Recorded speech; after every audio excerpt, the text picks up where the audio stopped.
All right, let's do this thing. Yeah, let's do I went to a party last. Oh wait, no, it. that's somebody else. I think that's the wrong song, man. No, today we are talking about REM and an amazing track that a lot of people know. A lot of people don't know the history behind, and we're going to talk a little bit about that. This is the end of the world as we know it. Parentheses, and I feel fine. REM, amazing band from Athens, Georgia. Came out of the whole scene that was in Athens, Georgia back in the 1980s.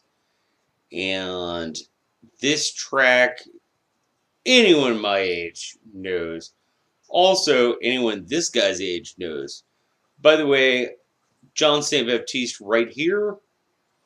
I am joined by Sebastian St. Aquinas. And what are your thoughts on this song?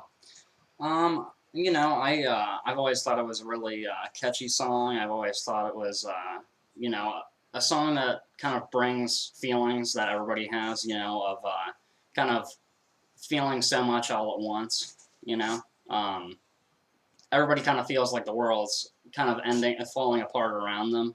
But everybody's had that moment of euphoria, of feeling like, well, it's over, and I don't really care. You know. Yeah, yeah, definitely. And Michael Stipe from REM wrote this somewhat late in their career, or I guess one would say at the midpoint in their career. He wrote it. He apparently had a dream where he was stuck in this room with people whose initials were LB, like Leonard Bernstein and Lenny Bruce, and all of this. That's why all these people are referenced in the song. Also, he was a contributor to Starfuckers Incorporated. Um, but it's a great track, and it really the momentum. I guess is the word I would use. Hmm. Like this song has so much momentum. Like you're listening to it's not a punk rock song, but you're listening to it, and you have that like on the edge of your seat feeling that you do with like good metal and good punk rock. You're like, Yeah, no, it gets you going the same kind of yeah, way. It makes you want to move. It has the same kind of edge for sure. yeah, and I really like it. Um, and this is also feeding into the whole thing that's going on right now, which will be spoken of on Sunday.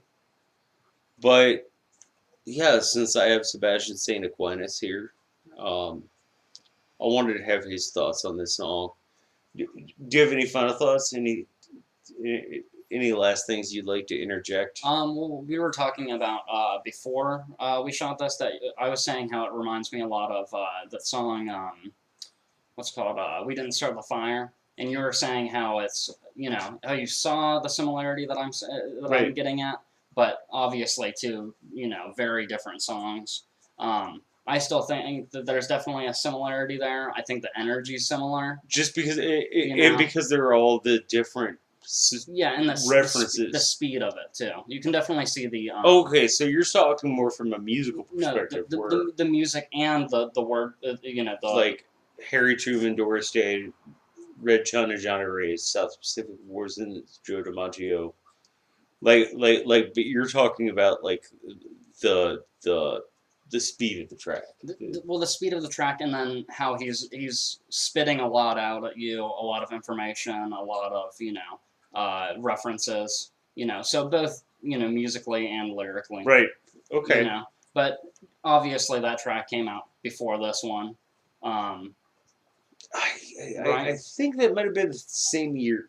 This came out in '87. I want to say We Didn't Start the Fire came out in '89. So Oh, really? So it's the other way around. I Okay. But I don't see Billy Joel sitting around listening to REM. No, probably not. They're kind of in two different worlds, but hey, you never know. I'm in two different worlds, or nine. That's why we have this channel. But yeah, no, I totally know what you mean.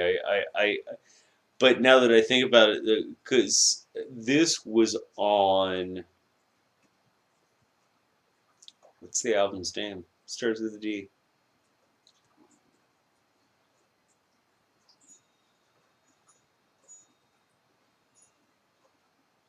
Come on, Sebastian. uh, You're supposed to help me out here. the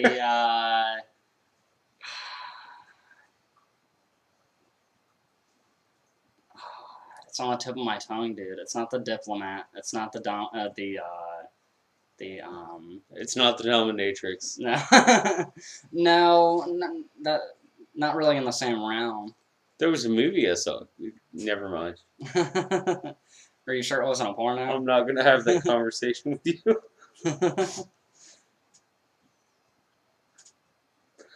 But yeah, so this came out. Yeah, I think 2 years before We Didn't Start the Fire. But you've got a hell of a point there because it brings up all these like social pop culture type things, and I it is very instructive. Mm-hmm. And like Billy Joel with his track, We Didn't Start the Fire. Like I think he was doing his whole thing on his own. I don't think he Yeah. really. Well, this is a lot. This kind of has a different message. You know, they have completely different messages. This is like everything's falling around me, but I accept this. I'm letting go. Whereas We Didn't Start the Fire is more like kind of in the same vein, but more like just accepting that like one only has so much force in what's going on, and really nobody who's actually alive at a current time is responsible for what's Right. already like what the problems really are. And I also have to not say fully. that my bedroom has never looked like the bedroom in this video. Not once, not ever. Not once. I'm such a tidy person. Yeah, I'm full of shit. But yes, all of you, thank you for coming out. I hope you enjoy this track. And I hope you enjoy where the channel is going and what we're doing here. There will be another track tomorrow, and I want to see what you think about this one. And I want to see what you think the next one might be. So we're going to go ahead and get out of here. And I just want to thank you for coming by the channel. John St. Baptiste and my very special guest, Sebastian St. Aquinas. Please, until the next time, be excellent to one another and party on.